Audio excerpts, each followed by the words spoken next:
내 아버지께서 일하시니 나도 일한다. 이건 삼위일체 하나님께서 지금도 일하고 계시다고 하는 것을 우리에게 보여주시는 아주 귀중한 말씀입니다. 자, 우리는 하나님을 섬기는 사람들이고 하나님의 일하심을 기대하고 고대하고 소원하고 희망하는 그런 믿음의 사람들입니다. 이런 우리들의 기대에 부응하시기 위하여 또 그분 스스로가 일하시는 분이시기에 우리 위하여 지금도 일하고 계시다는 사실에 우린 저기 안심이 되고 저기 우린 그분 안에서 평안을 누릴 수가 있게 되어집니다. 무엇보다도 우리 하나님이 일하실 때 어떤 일을 하시느냐고 할 때 우리는 그동안 쭉 몇 가지를 보아봤는데, 첫째는 창조하시는 일입니다. 그리고 타락한 인간들을 구속하시고 구원하시는 일을 하십니다. 그리고 그것으로 끝나시는 것이 아니고 그분은 자기의 백성들 또 자기가 창조한 모든 사람들을 양육하시는 일을 하십니다. 그리고 그분이 하시는 일 가운데 아주 중요한 일은 이 땅에서 하나님 안 믿고 하나님 없이 산 사람들, 그들을 향해서 하나님은 심판하시는 일을 하시고 알곡과 죽정이를 갈라서 우리를 위하여 예비하신 그리스도의 나라 새 예루살렘 성에 1000년 동안 들어가 살게 하시고, 그리고 1000년이 끝난 다음에는 우리를 위하여 준비하신 영원한 나라, 그 하나님 나라로 우리를 인도하시는 일을 하시는 분이십니다. 그런데 그런 일을 하실 때 이 하나님이 어떤 위력과 힘이 있는 분이냐라고 이야기할 때 우리는 자신이 있어지고 그분이 든든하게 믿어질 수밖에 없는 세 가지 기본적인 요소가 있습니다. 하나는 하나님은 우리를 위하여 이렇게 창조하시고 구원하시고 양육하시고 심판하실 때 그분은 무엇으로 하시느냐? 전능한 능력으로 하시고 전지한 지혜로 하시고 그리고 광대한 사랑으로 하십니다. 우린 지난 시간까지의 이 창조에 대한 창조하시는 하나님에 대해서 제가 유튜브에 올렸습니다. 오늘 창조하시는 하나님, 그분은 그곳에 이어서 또 무엇을 하십니까? 그분이 하시는 일은 창조한 백성들이 타락했을 때 그들을 구원하고 그들의 죄를 구속하고 사죄하기 위하여 그분은 구원하시는 일을 하십니다. 오늘은 그런 의미에서 우리 기독교의 구원론 그것도 맞지 않습니다. 성경이 이야기하는 성경적인 구원론이 무엇인가를 오늘 우리는 함께 말씀을 나누려고 합니다. 그런 의미에서 우리 하나님은 구원하시는 하나님이시다, 구속하시는 하나님이시다 하는 그런 틀과 얼개를 가지고 오늘 그분이 어떤 분인가를, 또 우리는 그래서 어떻게 살아야 될 것인가를 오늘 말씀을 통하여 교훈을 얻으려고 하는 것입니다. 오늘 말씀 가운데 우리 하나님이 일하실 때 그러면 아무리 능력 있고 아무리 지혜 있고 아무리 사랑이 있다고 해도 그분은 과연 어떤 심성을 가지고 우리를 위하여 창조하시는 일을 하시고 우리를 위하여 구원하시는 일을 하시는가? 특별히 우리 위하여 구원하시는 일을 하실 때 구원하시는 이 하나님은 어떤 심성을 가지고 우리를 구원하시는 일을 하시는가? 두 가지인데요. 하나는 아버지의 심성입니다. 이사야서에 나타나 있는 말씀 가운데 63장 16절에 보면 주는 우리 아버지시라, 옛날부터 주의 이름을 우리의 구속자라 하셨거늘 그럽니다. 우리의 구속자이신 하나님은 어떤 분이신가? 아버지시라. 이게 중요합니다. 이분이 우리의 아버지십니다. 아버지시기에 아버지의 심성을 가지시고 그분은 우리를 구원하시는 구속의 일을 진행해 나가시는 것입니다. 그리고 또 그분은 이사야 54장 5절에 보니까 너를 지으신 이가 네 남편이시라. 그의 이름은 만군의 여호와이시며 네 구속자는 이스라엘의 거룩한 이시라 그럽니다. 구속자이신 이 하나님이 바로 너를 지으신 창조자이신데 그분이 네 남편이시다. 오늘 우리는 두 가지의 심성을 봅니다. 하나는 아버지의 심성이고 하나는 남편의 심성입니다. 오늘 이 아버지와 남편의 심성이라고 이야기할 때 가장 중요한 것은 무엇입니까? 우리를 구원할 때에도 아버지의 심성을 가지고 구원하시고 우리를 구원하실 때에도 남편의 심성을 가지고 구원하신다 하는 겁니다. 자, 이 관계가 가족이라고 하는 이 관계가 굉장히 중요합니다. 저는 아버님이 돌아가셨을 때에 제가 못한 그 예배의 일을 얼른 빨리 하고 오려고 서울로 갈 때에 1시간 반에서 2시간 또 교회에 도착해서 또 1시간 이상을 얼마나 통곡하면서 울었는지요. 그 통곡의 그 아픈 심정, 쓰린 심정은 그 누구도 이해할 수 없는 나만이 느끼는 아픔이고 고통이고 슬픔이었습니다. 그런데 나는 다른 사람들을 위해서는 아마 그렇게 안 되어질 것입니다. 그렇다고 슬픔과 애통하는 마음이 없느냐? 또 그건 아닐 것입니다. 그러나 우리 아버지의 돌아가심 같이 그런 아픈 통곡은 아마 어려울 것입니다. 또 하나는 우리 아이가 아프다고 하는 소리를 들었을 때 그것도 아들도 아니고 딸이 아프다고 할 때는 그 아픔에는 이 아픔은 어떻게 표현할 길이 없는 겁니다. 내가 도울 수 없고 내가 어떻게 해줄 수 없는 그 저편의 아픔을 누리고 있을 때, 아파하고 있을 때 나는 그 아픔을 내가 어떻게 할 길이 없어서 하나님 앞에 1시간 반, 2시간 동안 하나님 앞에 통곡하면서 회개와 더불어 하나님 앞에 눈물의 기도를 소리치면서 그것도 운전하는 시간 내내 그렇게 아우성 기도를 하나님 앞에 올려봤습니다.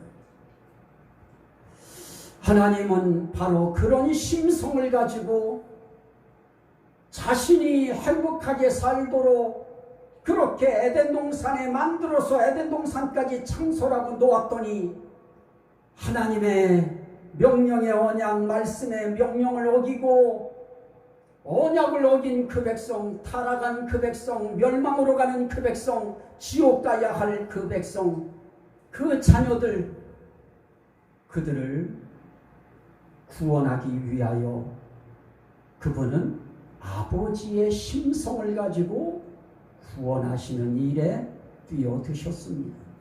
그리고 남편의 심성을 가지고 뛰어들었습니다.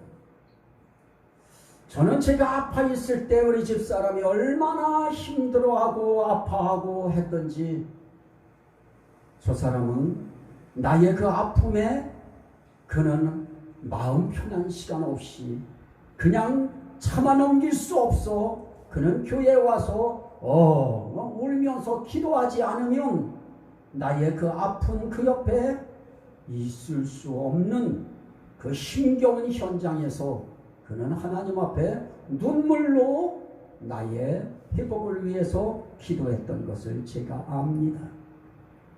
우리의 아픔, 우리의 고통, 우리의 슬픔의 무게와 농도가 아무리 크고 넓고 높고 길고 짙다 한들 어찌 아버지이신 하나님, 우리의 남편이신 하나님의 심성의 강도만큼 짙을 수 있겠습니까?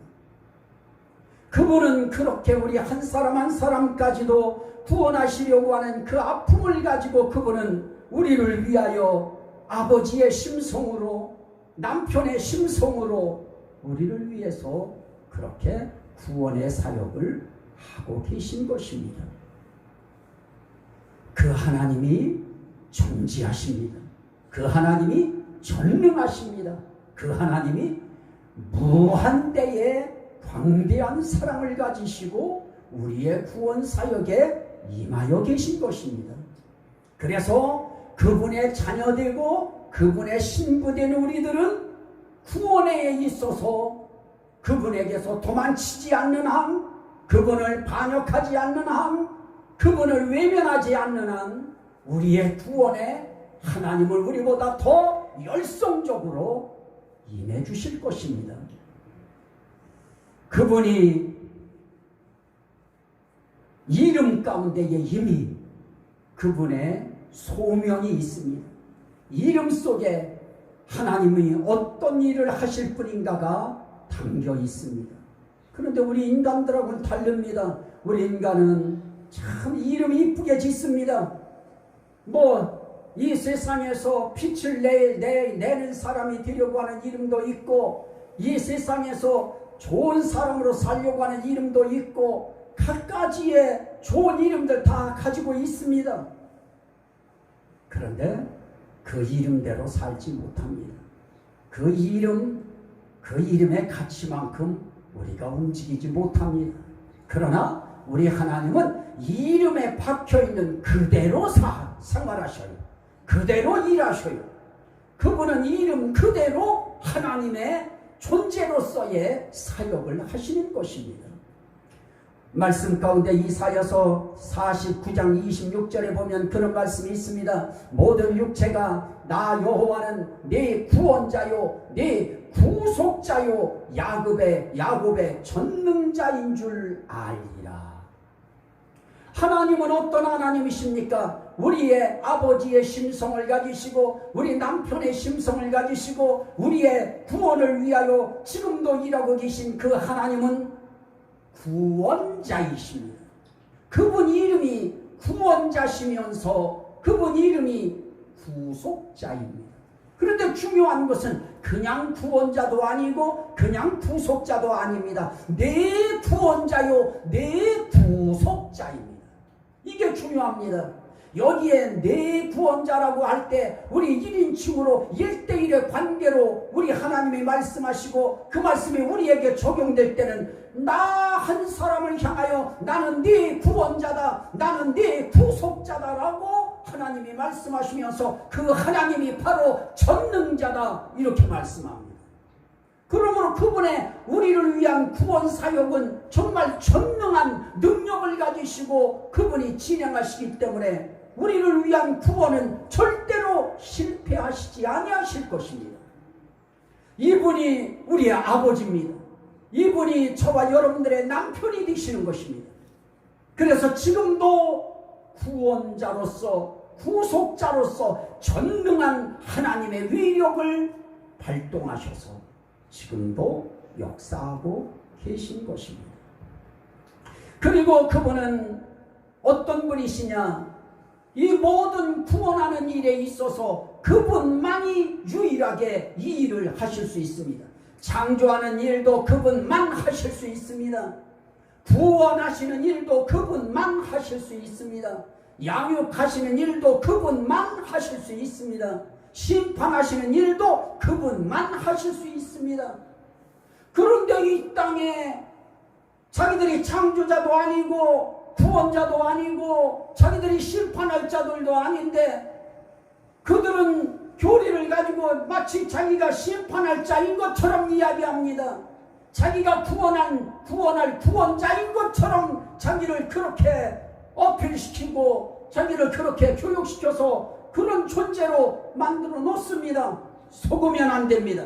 이 세상 그 어떤 누구도 하나님 이외에 우리를 구속하거나 우리의 죄를 사하거나 우리를 구원할 자는 하나님 외에는 그 누구도 있을 수가 없는 것입니다. 이 땅에 그 아무리 훌륭하고 능력이 있다고 하는 그 어떤 존재라 할지라도 인간 그 누구도 하나님을 흉내낼 수 없습니다. 그래서 성경은 그렇게 말씀하시는 것입니다. 디모데전서 2장 4절에도 말씀합니다. 하나님은 모든 사람이 구원을 받으며 진리를 아는 데 이르기를 원하시느니라 그러십니다. 모든 사람들이 구원받기를 원하시는 그 하나님의 소원, 그 하나님의 열망, 그걸 우리 하나님은 아버지의 심성을 가지시고 남편의 심성을 가지고 우리가 구원의 진리 가운데 이르기를 우리 하나님은 지금도 원하시면서 그 일을 하실 때에 하나님만 우리를 구원하실 수 있는 그 일을 하실 수가 있는 것입니다. 하나님만 우리를 구원의 진리 가운데로 완벽하게 인도할 수 있는 일을 하실 수 있으신 것입니다.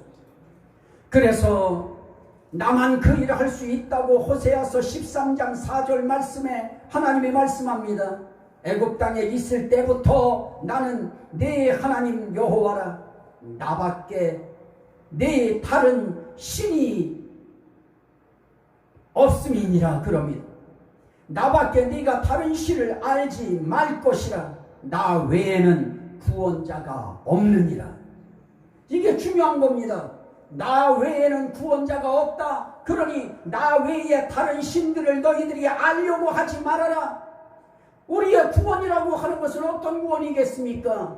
죄로부터의 구원, 사탄으로부터 구원, 우리의 삶의 질병으로부터의 구원, 그리고 멸망길로 가는 지옥으로부터의 구원, 그리고 우리의 삶을 힘들게 하고 고통스럽게 하고 어렵게 하는 흑암의 그 모든 고통으로부터, 수갑찬과 같은 고통으로부터, 죽음의 자리와 같은 고통으로부터 우리를 구원해 주시는 것입니다.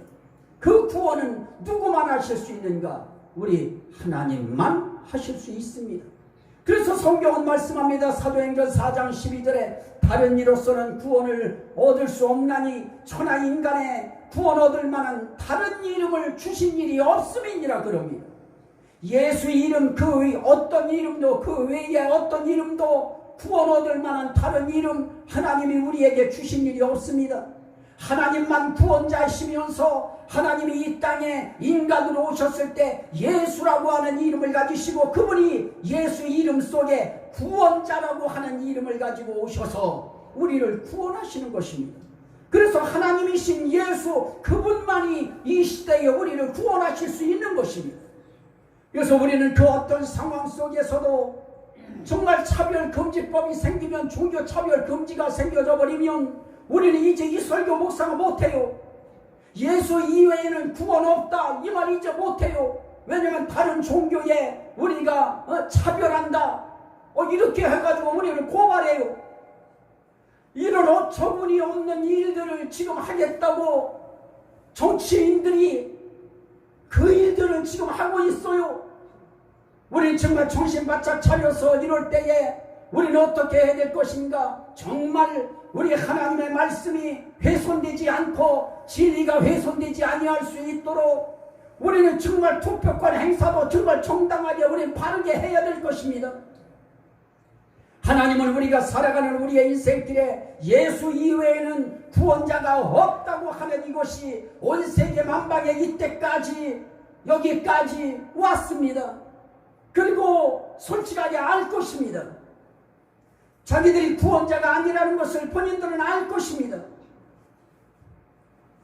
오늘 하나님 앞에 오늘 우리가 알아야 되고 해야 될 일들이 있다고 하면 이런 구원 사역에 임하시는 그 하나님께서 그러면 구원을 하실 때 어떻게 하시는가? 하나님은 도우시는 하나님이시기 때문에 도우심을 통하여 그분은 우리의 갖가지의 상황으로부터도 우리를 구원하실 수가 있는 것입니다. 성경은 그렇게 말씀합니다. 이사야서 41장 4절에 나 여호와가 말하노니 내가 도울 것이라. 그런데 나는 누구냐? 네 구속자는 이스라엘의 거룩한 이니라. 이스라엘의 거룩하신 분, 그분이 우리를 구속하시는 분입니다.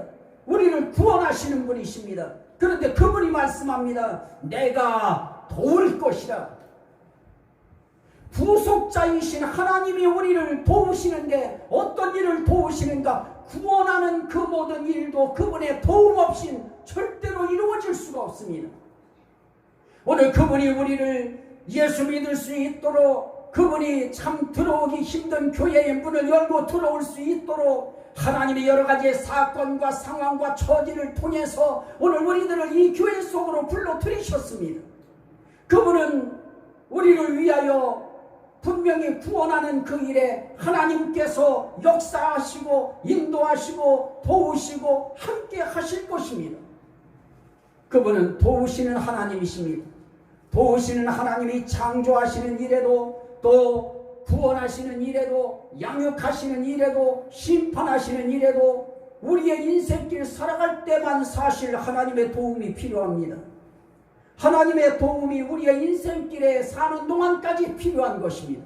나머지의 영적인 그 모든 세계는 이미 다 결정되어진 대로 그분이 끌고 가실 것입니다. 그래서 우리는 그분의 도움이 있기 때문에 시편 46편 1절 이하에 보면 하나님은 우리의 피난처시요 힘이시니 환난 중에 만날 큰 도움이시라 그럽니다. 환난 중에 만날 큰 도움이 바로 우리 하나님이십니다. 그분이 피난처 되신 하나님이시고, 그분이 우리의 힘이신 하나님이시고, 힘이 되신 하나님이 환난 중에 만나서 우리에게 뭐가 되시느냐? 도움이 되실 분이십니다. 힘없는 사람 만나봐요. 힘없는 사람이 어떻게 돕겠습니까? 그런데 그분은 도울 수 있는 힘이 있습니다. 그분은 우리를 피하게 하실 수 있는 피난처의 능력이 있습니다. 그분이 우리에게 환난 중에 만날 큰 도움이라고 할 때 그 환난은 어떤 환난입니까? 그러므로 땅이 변하든지 산이 흔들려 바닷 가운데 빠지든지 바닷물이 솟아나고 뛰놀든지 그것이 넘침으로 산이 흔들릴지라도 우리는 두려워하지 아니하리로다 그럽니다. 오늘 여기에 말씀 가운데에 우리가 살아가는 하나님이 도와주실, 우리가 만날 환난이 어떤 것인가를 우리에게 가르쳐 줍니다. 오늘 말씀 가운데 여러 가지의 동사가 나타납니다. 변한다, 땅이 변한다, 산이 흔들린다, 바닷물이 솟아나고 뛰논다, 그게 넘친다, 그래서 산도 흔들린다. 여러분, 산만 흔들리는 것이 환난입니까? 땅만 움직이는 지각변동이 환난이겠습니까? 오늘 우리가 처해 있는 이 상황 자체가 우리에게 있어서는 큰 환난인 것입니다. 오늘 우리는 흔들릴 만큼 흔들리고 있습니다. 우리의 심령이, 생각이 하루에도 12번씩 막 솟구쳐 올라갑니다. 우리의 생각이 막 뛰놀아요. 좋은 생각이 뛰놀면 얼마나 좋겠습니까? 불안한 생각이 뛰놀아요. 공포의 생각이 뛰놀아요. 주어져 있는 우리의 환경이라고 하는 이 환경이 우습게 볼 수 있는 환경이 아닙니다.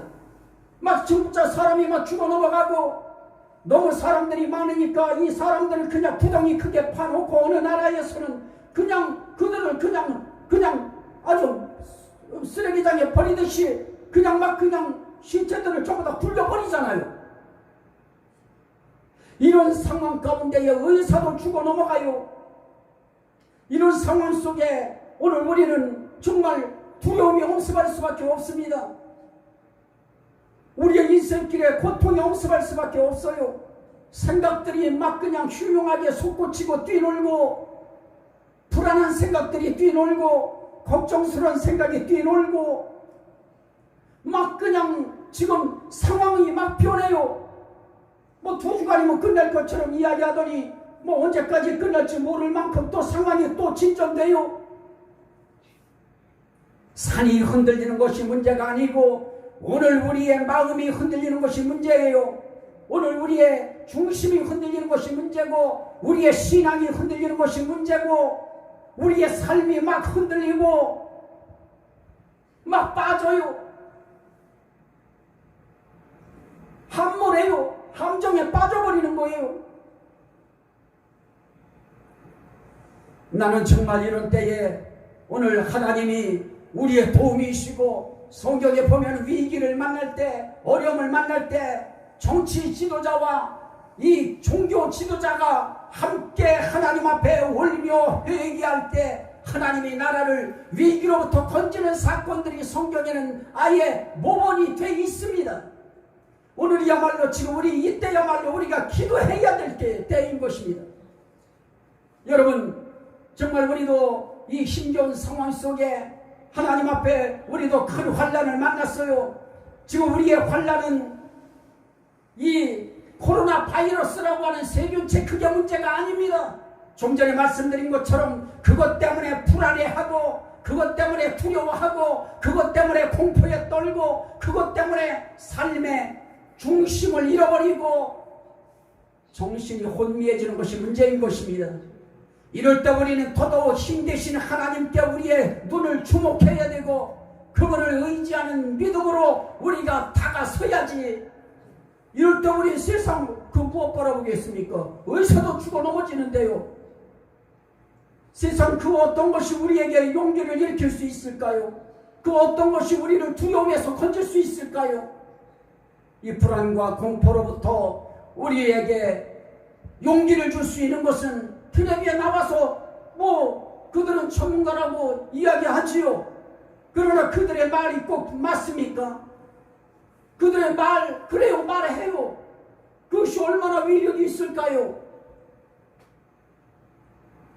하나님이 지으신 세계는, 하나님이 지으신 사람은, 하나님이 지으신 만물은 하나님의 절대적인 통치 영역 속에 있기 때문에 우리는 하나님의 은혜가 아니면 이 위기를 넘길 수가 없는 것입니다. 모든 사람들이 다 믿음을 가지고 이 위기 속에서 용기가 있어야 되는데, 그나마 우리 기독교인들은 또 성경 말씀을 통하여 또 설교자를 통해서 용기를 그나마 얻을 수 있습니다. 그러나 교회 바깥의 세상은 어디서 얻겠습니까? 그래서 오늘 우리들이 하나님 앞에서 우리들이 어떤 주체가 되어야 되느냐? 정말 하나님이 힘이시오, 능력이시오, 그분의 지혜가 우리를 구원하실 수 있다고 하는 이 신앙의 중무장이 이루어져야 됩니다. 그래서 여러분들의 말 한마디가 이웃 사람들에게 힘이 되고 용기가 되고 그들에게 희망이 될 수 있는 그런 우리가 신앙의 주체가 이제 되어져야 됩니다. 아마 이 코로나 이 바이러스를 통해서 한국 교회가 무너지려 들면 막 정신없이 무너질 것입니다. 그러나 이것을 기회로 삼아서 우리가 더 하나님께 가까이 간다고 하면 우리 기독교는 다시 한번 힘을 차릴 수가 있을 것입니다. 오늘 말씀 가운데 그래서 우리 하나님께서는 우리로 하여금 도우실 때 뭐라고 하느냐? 히브리서 4장 16절에 우리는 긍휼하심을 받고 때를 따라 돕는 은혜를 얻기 위하여 은혜의 보좌 앞에 담대히 나아갈 것이니라 그럽니다. 도움받는 것이 은혜인 것입니다. 그런데 그 은혜는 어디서 받느냐? 은혜 주시는 분 앞에서 오는 것입니다. 비를 맞으려고 하면 비가 내리는 장소에 가야 비 맞습니다. 눈 맞고 싶으면 눈 내리는 장소에 가야 되는 것입니다. 마찬가지로 하나님의 은혜를 받으려고 하면, 때를 따라 돕는 은혜를 입으려고 하면 은혜의 보좌 앞에 나아가야 됩니다. 오늘 이 시대 속에 하나님이 내가 여기 있다라고 말씀하신 장소가 있어요. 하나님의 눈과 마음과 그 모든 것이 거기에 있다라고 말씀했던 것이 구약시대에는 성막이고 성전이었습니다. 여기에 내 눈과 내 마음이 있고 내 이름이 있다고 말씀한 것이 구약의 성전과 성막입니다. 신약시대에 우리에게 있어서 하나님의 눈과 마음이 있는 것은 어디입니까? 하나님의 성전이 이루어지는 우리 각 사람 한 사람 한 사람 우리가 교회인 것입니다. 그리스도의 몸이 된 교회이기 때문에 교회의 마음이 가 있는데, 하나님의 그리스도의 몸이 된 교회 한 사람 한 사람이 모여있는 공동체가 예배를 드리는 장소를 교회당이라고 하고 예배당이라고 합니다. 하나님의 몸된 교회, 그리스도의 몸된 교회가 한 사람 한 사람 모여서 예배하는 이 자리, 여기가 바로 은혜의 하나님의 보좌가 임해 있는 장소입니다. 상징적인 장소입니다. 교회 이외에서 어디 가서 우리가 하나님의 때를 따라 돕는 은혜를 얻겠습니까? 기도 우리가 집에서 해봅니다만 2주간 얼마나 힘드셨습니까? 여러분들 기도가 그렇게 애절하게 되던가요? 여러분 찬송이 그렇게 애절하게 나와지던가요? 장소가 다른 것입니다. 나는 지금 저렇게 한 사람이 안 나와도 걱정이 돼요. 우리 이렇게 예배 드릴 때요, 하나님 앞에 예배 드리는 이 삶의 순간순간에 정말 하나님께서 함께 하시고, 목회자는 아무리 성도들을 이 위험으로부터 안전하게 지켜야 될 책임이 있으니까 교회 못 나오시도록 2주 동안 이렇게 막았지만은 목사의 마음이 얼마나 고통스러워요. 꼭 신사참배 해야 되느냐 말아야 되느냐 할 때 꼭 신사참배한 것 같은 죄악감이 들어요. 그래도 목사니까 목사는 와서 예배 빈자리라도 드려야지요.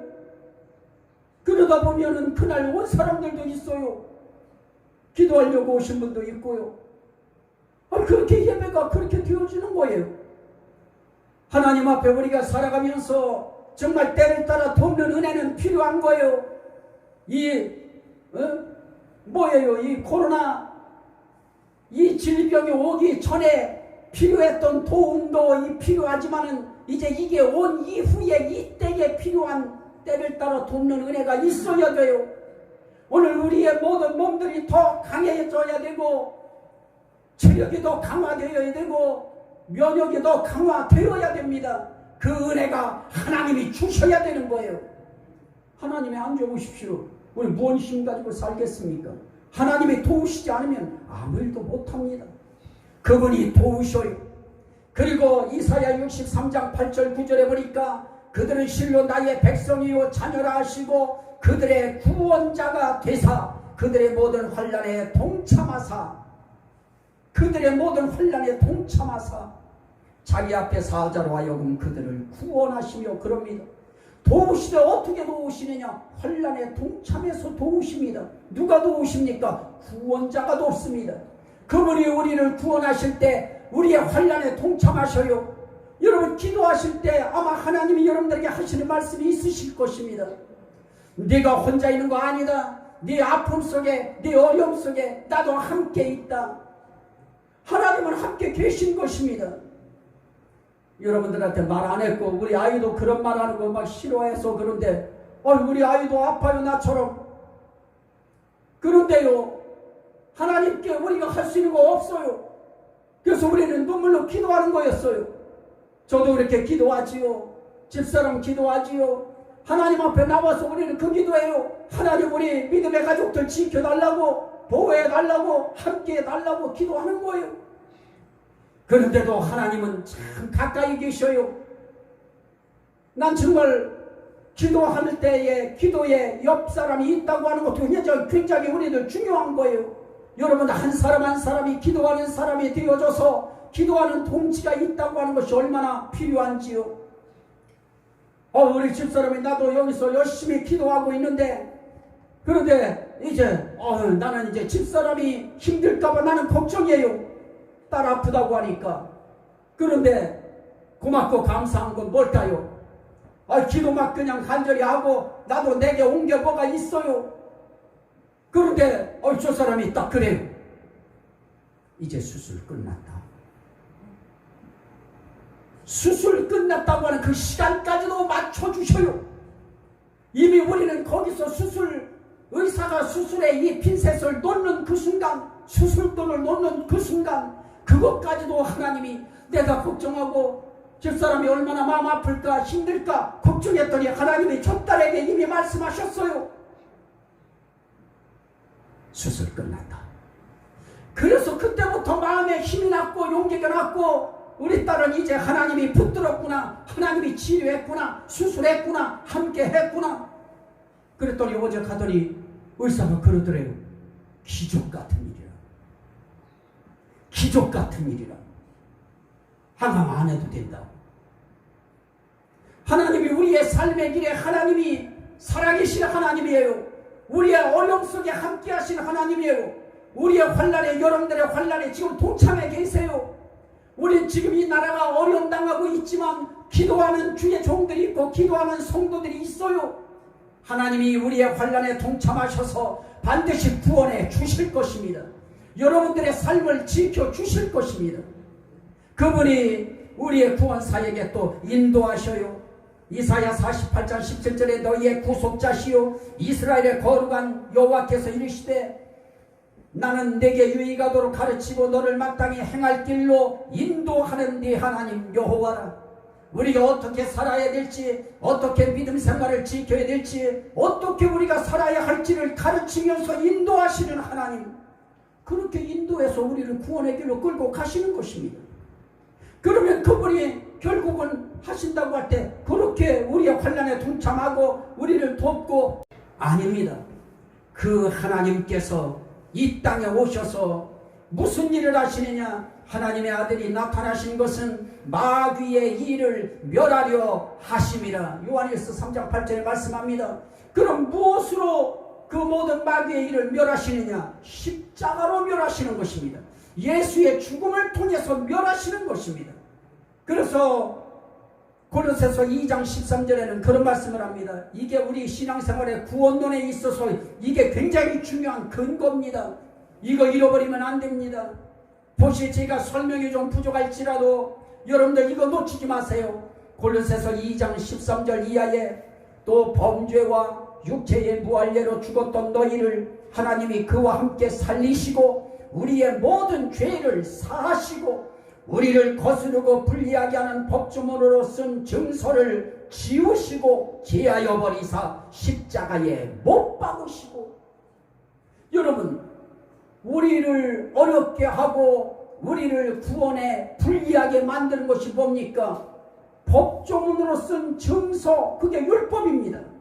그 율법이 우리를 지옥 가게 만들었고, 그 율법이 죄인 만들었고, 그 율법이 우리를 멸망당할 자로 아예 못 박아놨습니다. 그런데 감사하게 우리 하나님께서 예수님이 십자가에 달려 못 박혀 돌아가실 때 우리 성부 하나님이 하신 일이 무엇입니까? 우리를 예수와 함께 살리는 일을 하시고, 그리고 무엇을 하십니까? 육체의 무할례로 죽었던 너희를 하나님이 그와 함께 살리시고 우리의 모든 죄를 어떻게 해요? 사하시고. 예수님이 십자가에 달려 돌아가실 때 우리의 모든 죄를 사하셔요. 그리고 우리를 거스르는 법조문으로 쓴 불리하게 하는 증서를 어떻게 했느냐? 지우실 뿐만 아니라 제하여 버리사예요. 율법의 증서를 완전히 지우고 제해버렸어요. 저와 여러분들이 선고받아서 너는 지옥 이렇게 돼야 할 그 법조문을 지워버렸어요. 아예 없애버렸어요. 그리고 그 죄를 사하셨어요. 용서하셨어요. 그걸 위해서 예수님이 그 뜻, 하나님의 뜻을 위하여 이 땅에 오셔서 십자가를 지신 거예요. 그 십자가를 지심으로 십자가로 그들을 이기셨느니라 그래요. 그 이기셨느니라 그럴 때는 그 가운데는 십자가에 못 박으시고 통치자들과 권세들을 무력화하여 구경거리로 삼으시고 십자가로 그들을 이기셨느니라 그래요. 십자가로 율법의 조문도 이기시고 십자가로 무할례로 죽었던 우리의 모든 죄도 죽이시고 제하시고 사하시고, 우린 그 일 때문에 우리는 살았습니다. 그러면 우리가 할 수 있는 일이 무엇일까요? 인자가 온 것은 섬김을 받으려 함이 아니고 오히려 자신이 섬기고 자기 목숨을 많은 사람의 대속물로 주려 함이니라. 그렇게 마태복음 20장 28절에 말씀합니다. 대속물로 주시기 위하여 이 땅에 오셔서 십자가에 못 박혀 달려 돌아가심으로 그분이 우리를 위하여 대신하여 속물이 되어주신 겁니다. 제물이 되어주신 겁니다. 내가 당할 고통을 대신 당해주신 것입니다. 문제는 무엇입니까? 그 하나님의 사역에 대한, 구원 사역에 대한 의미와 은혜를 깨달은 우리들이 할 일이 무엇일까요? 사역에 대한 반응입니다. 이사야 12장 5절에 보니까 여호와를 찬송할 것은 극히 아름다운 일을 하셨음이니 이를 온 땅에 알게 할지어다. 창조하신 일도 아름다운 일이시고 심판하신 일도 우리 위하여 심판해 주시는 것이니까 아름다운 일이고 우리를 양육해 주시는 것도 아름다운 일이에요. 그러나 우리를 위하여 구속하시고 구원하기 위하여 십자가에 못 박혀 달려 돌아가신 신비로운 승리의 방법, 이 사건은 정말 극히 아름다운 일입니다. 우리 입장에서 볼 때 너무너무 아름다운 일이에요. 송구스럽지만 아름다운 일이에요. 하나님이 보실 때도 그 십자가의 승리 사건은 아름다운 일이에요. 그 아름다움을 아름다움으로 느끼고 어떻게 하느냐? 그분을 찬양하라는 거예요. 이걸 찬양하는 게 어디냐? 교회예요. 이 예배당이에요. 예배통에 찬송하고 예배통에 감사한 마음을 올리는 거예요. 그래서 요한복음 6장 28절 29절에 말씀합니다. 그럼 우리가 어떻게 하여야 하나님의 일을 하오리까? 예수님이 말씀하십니다. 하나님께서 보내신 일을 믿는 것이 하나님의 일이니라. 하나님은 우리 위해서 일하고 계셔요. 그러면 우리도 그 하나님을 위하여 어떤 일을 해드려야 되는데 하나님 앞에서 우리는 누구를 구원하는 일을 못해요. 단지 뭘 할 수 있느냐? 우리를 구원하기 위하여 십자가에 못 박혀 달려 돌아가심으로 법조문으로 써서 우리를 불리하게 했던 모든 증서를 제하여 버리고 없애버리시고 지워버리시고 그 모든 것에서 승리하신 우리 주 예수 그리스도를 찬송하고 그리고 어떻게 합니까? 이를 온 땅에 알게 할지어다. 그 예수 그리스도를 믿고 그분을 온 땅에 알리는 것입니다. 이분만이 우리를 구원하십니다. 이분만이 우리의 죄를 위해서 십자가에 못 박혀 달려 돌아가셨습니다. 그분의 우리를 위한 은혜의 사건을 온 세상 만방에 알리는 것입니다. 이걸 전도라고 이야기합니다. 그렇습니다. 오늘 시대가 어렵고 힘들고 고통스럽습니다. 대한민국이 지금 세계 속의 대한민국도 세계와 더불어서 절제절명의 위기에 빠져 있습니다. 환란에 빠져 있습니다. 그러나 우리는 결코 홀로 있지 않습니다. 우리와 환란 중에도 동참하시는 아버지의 심성과 남편의 심성을 가지신 전능하신 하나님이 우리와 함께 하셨습니다. 이미 이뤄놓으신 십자가의 공로로 그 예수를 믿으면 구원한다. 그리고 그 은혜를 아는 사람들은 그분을 찬양하라. 그래서 우리는 그분 찬송하기 위해서 매주 모이는 것입니다. 이 예배에 우리는 승리한 것입니다. 또 앞으로도 승리해야 될 것입니다. 이제 더 힘든 시대가 올지도 모릅니다. 우리는 지금부터 주님 앞에 우리에게 주신 이 은혜 목숨과도 바꿀 수 없다고 예수님의 제자들, 사도들, 성도들은 자기의 목숨 내걸고 예수의 이름 가지고 말씀을 전했습니다. 예수 이름 나타냈습니다. 오늘 우리도 똑같습니다. 우리도 그 일을 하면서 살아야 될 것입니다.